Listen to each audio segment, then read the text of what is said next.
Vamos agora saber como é que está a situação daquela situação envolvendo a SC Parcerias, que contratou uma empresa para o Porto de São Francisco do Sul e tem denúncia também de irregularidades no contrato. Pois é, Fernando, e agora a gente vai atualizar, né, essa denúncia envolvendo a empresa Alfa Imunização e Serviços, a SCPAR, no Porto de São Francisco do Sul, que resolveu fazer uma nova licitação agora com pregão. A repórter Ana Paula Damasio vai trazer para a gente essas informações. A atualização, né, Ana? Isso mesmo, Cibele. A SCPAR informou em nota que vai fazer agora uma nova licitação com pregão para os serviços de desratização, controle aí de larvas da fauna de pombos e também para o controle de larvas em coleções de água parada no Porto de São Francisco do Sul. A nota não informa o motivo pelo qual a SCPAR decidiu fazer uma nova licitação.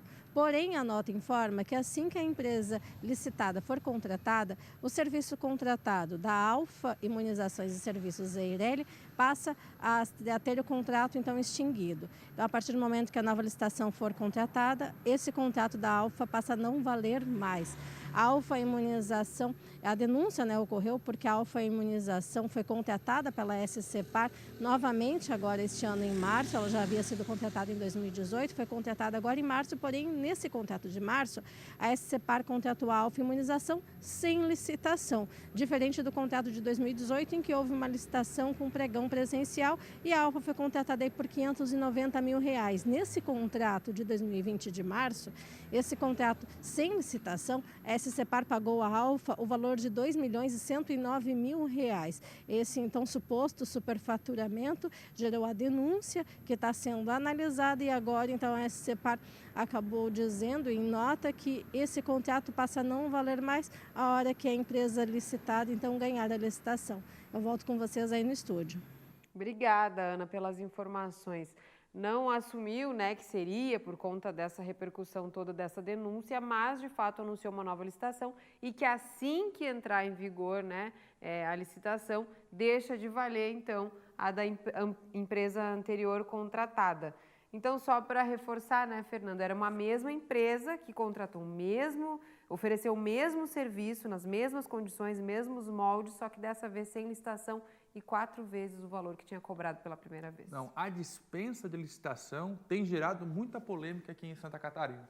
A gente viu no caso dos respiradores, os respiradores superfaturados segundo a investigação do GAECO, o hospital de campanha em Itajaí, que não saiu, mas também deu complicações, justamente pela dispensa de licitação, depois o governo recuou, disse que não faria a licitação para a contratação e agora nessa empresa do Porto. Quer dizer, no ano passado o Porto contratou a mesma empresa para matar rato, fazer aquele serviço de retirada de animais, enfim, por R$590 mil.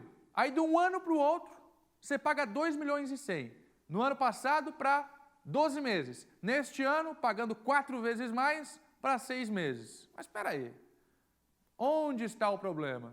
A SC Parcerias, agora através da SC Parcerias, o governo do estado informou que vai fazer o pregão. Espera aí, vamos fazer um pregão, contratar de novo, aí esse contrato que está valendo aí de 2 milhões não vale mais. Mas aí a denúncia precisou ser feita, é isso? A denúncia precisou ser feita para identificar a irregularidade ou uma possível irregularidade que ainda está sendo investigada, mas se vai fazer um pregão, se decidiu fazer o pregão, é porque tomou a iniciativa de mudar o contrato antigo, né, preço? De um dia para o outro, de um ano para o outro, melhor dizendo, você quadruplicar o preço pago pelo mesmo serviço? Espera aí, né? Espera aí. Prisco, outra dispensa de licitação é os respiradores. As novidades neste caso, Prisco. Boa tarde. Boa tarde, Fernando. Boa tarde a todos. Primeiro, vamos nesse assunto aí de São Francisco. A conta não fecha. Você foi muito preciso ao apresentar os números do custo e também do período. Ou seja, 4 vezes mais caro pela metade do tempo. 6 meses. Considerando que o processo anterior tinha sido no ano passado. E agora fizeram com dispensa de licitação. Por quê? A atuação do Porto não tem nada a ver com a pandemia. Pelo menos não deveria ter. A Assembleia aprovou o projeto de calamidade pública mas para os casos atrelados ao Covid-19.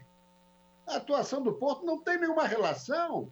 Por que já quiseram pegar carona na dispensa de licitação? Absurdo esse encaminhamento. E o pior é de um governo que chegou para formar uma gestão técnica que já foi para o espaço, furada, o ciclo já se esgotou, e mais do que isso, criou outros organismos de controle interno. Foram criados 2 instrumentos de primeiro escalão: a Controladoria Geral do Estado e a Secretaria de Integridade e Governança. E onde estão esses 2 órgãos?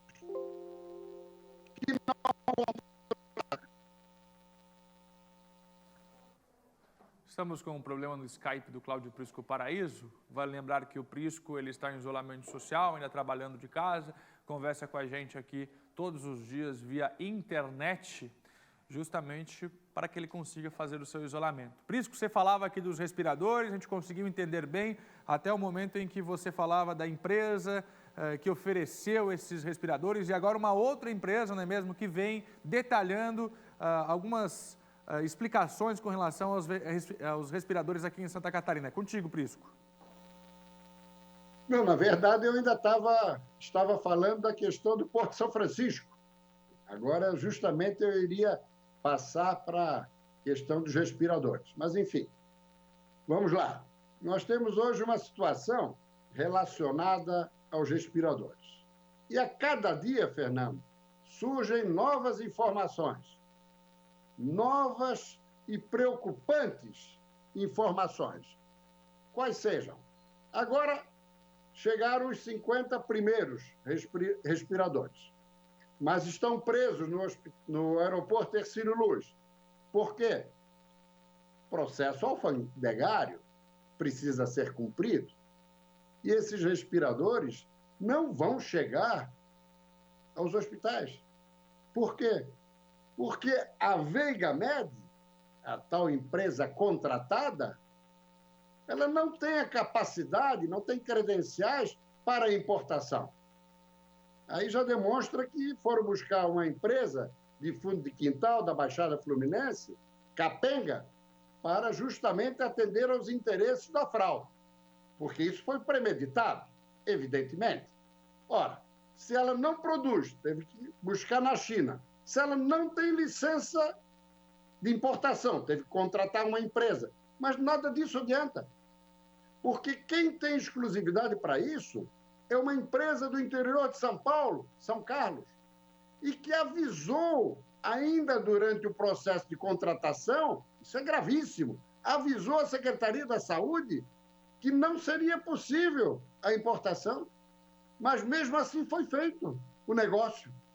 Por quê? Porque rendeu 100% de propina e comissão, 16 milhões, segundo a DEIC. O contrato pago com antecipação, com dispensa de licitação e sem garantias foi de 33 milhões. Então está muito claro que o objetivo era fraude, era levantar recursos de maneira ilícita.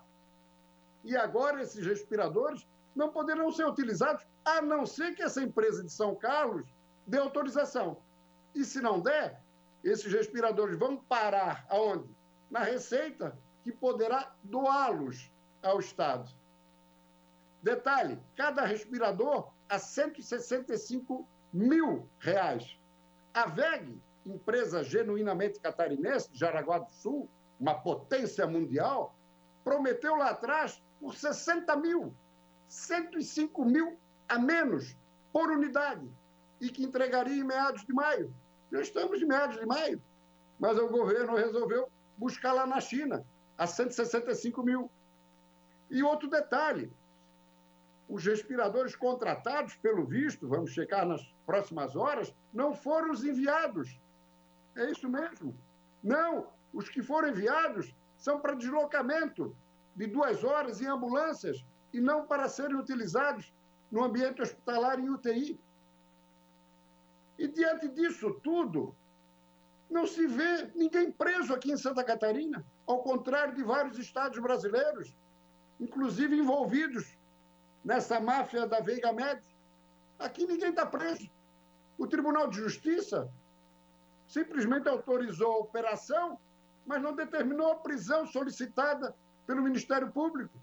Só que agora, aí vem a informação em absoluta primeira mão aqui no SBT, só que agora, como Douglas Borba e Elton Zeferino não são mais secretários de Estado, portanto, não dispõem mais de foro privilegiado, o assunto não está mais no âmbito nem do Tribunal de Justiça e nem da Procuradoria-Geral de Justiça. Desceu para o primeiro grau, tanto no TJ quanto no Ministério Público, agora 26ª Promotoria, que vai atuar juntamente com a Força Tarefa, é verdade, mas desceu. Ou seja, o TJ perdeu uma grande oportunidade de confirmar a prisão de algumas figuras que, soltas, podem estar obstruindo a justiça, obstruindo a investigação. E isso é grave. E isso vai complicar justamente o processo investigatório. Fica aqui o registro, meu caro Fernando, da complacência do judiciário catarinense.